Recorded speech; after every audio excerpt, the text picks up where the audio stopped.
Hello. We're going to jump straight into a slightly more in-depth or advanced video on Diffit. If you haven't watched the previous video in this series, please do, as we sort of go through how to start Diffit. I'm going to jump straight into this though. Last time we looked at using a search for a topic or theme or question. Now we're going to have a look at how we can use an article or video as well as any text or an excerpt. So I'm going to look at the video option first. I've just pulled up a quick video here for a physics class, Understanding Circular Motion. So all I need to do is copy and paste that link into there. I click Generate Resource, and you can see that it's pulled the video thumbnail that we used, but it's also got a reading passage for us here. So this reading passage is just simply a transcript of the video. You can see it's really lengthy. It is a 15-minute video, but we've got a bit of a summary here. It pulls out some key vocab words. Obviously you can add your own as well and create some multi-choice questions.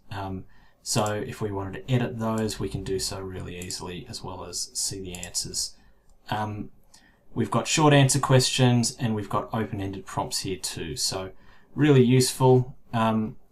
If we wanted to, we can obviously adjust. So this is where it becomes really awesome. We're looking at, this is a high school level. If I wanted to just look at a 6th grade, I could hit regenerate.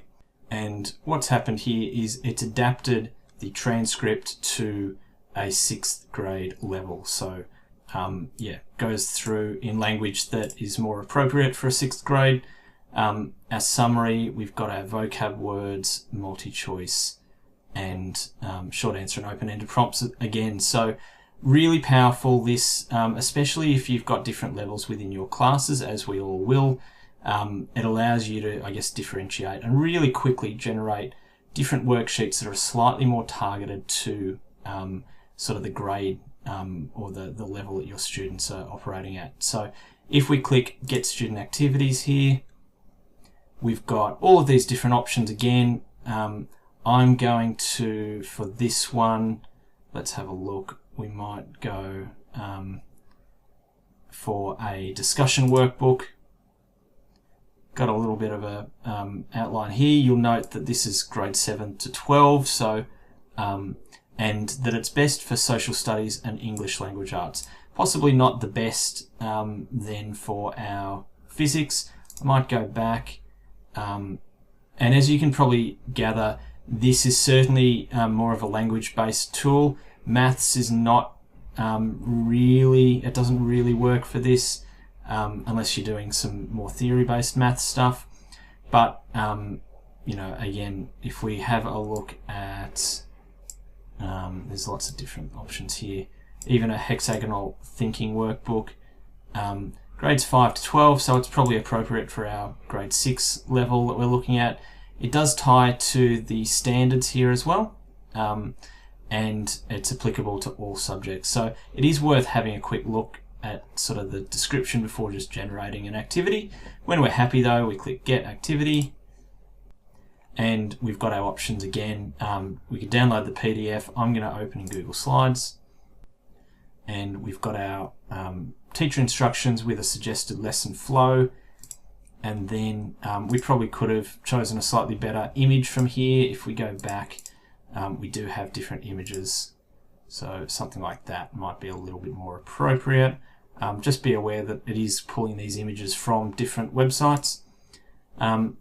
And then we've got, yeah, so our notice and wonder section, but the main activity being the hexagonal thinking with instructions, so where to cut out these hexagons, and then it's a little bit of a collaboration and joining meaning, it looks like, which is really useful given we've got our vocab words here.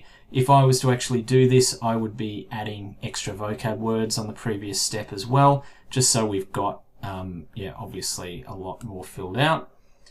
But same thing is standard here. We've got our reading and taking notes, and then answers for the multi-choice short answer and reflect and discuss. So it really is giving you a kind of complete, I guess, little booklet with activities for this specific task, and really specific to a 6th grade level.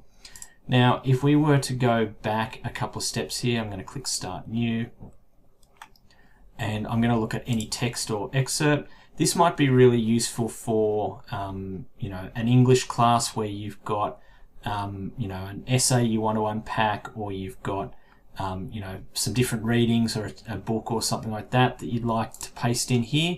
I've gone with a bit of an art theme here. We're looking at Impressionism, and I've just found a little bit of a essay on Impressionism. I'm going to copy all of that. We're going to paste it all in here. We do have the option to upload a PDF if you've got this in PDF format. And straight away, I'm going to just make this applicable to a 4th grade level and click Generate. Okay, and you can see we're given some really great choices for art here. Our adapted reading passage, being a 4th grade level, it's certainly condensed it down a little bit. We can have a look at the sources, which is going to obviously be the essay we pasted in.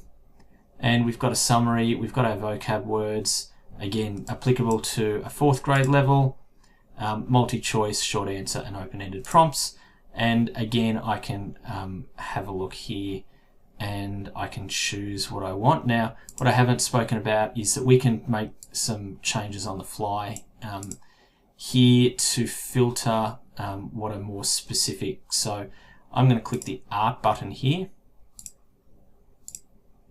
And I'm also wanting something that's quite printable, and I want it applicable in my 4th grade. So it narrows it down, makes it a little bit easier to search for you. I'm going to click on the bubble map, and we can see that it's within our 4th grade level, all subjects, and it's printable as well. So get activity,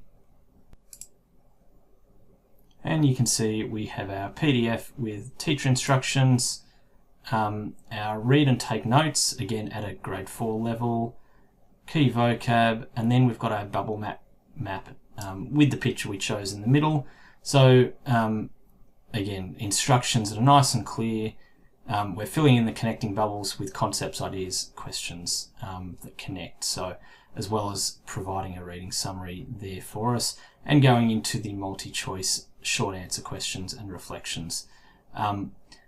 Really useful for, I guess, different subjects, a little bit more tailored towards our art subject and our essay that we put in. But otherwise, the power here is making sure that you make adjustments to this. I generally always add in a couple more multi-choice questions, as well as some more key words, depending on what we're actually studying. Sometimes these can be a little bit hit and miss, do make sure that you look over it. But, you know, we do have these options as well to just alter the adapted reading if we wanted to make it a little bit longer. And then finally as well, we can bring up any of these resources that we want by clicking on the My Resources and coming back to it. So searching, we can start a new one from there too.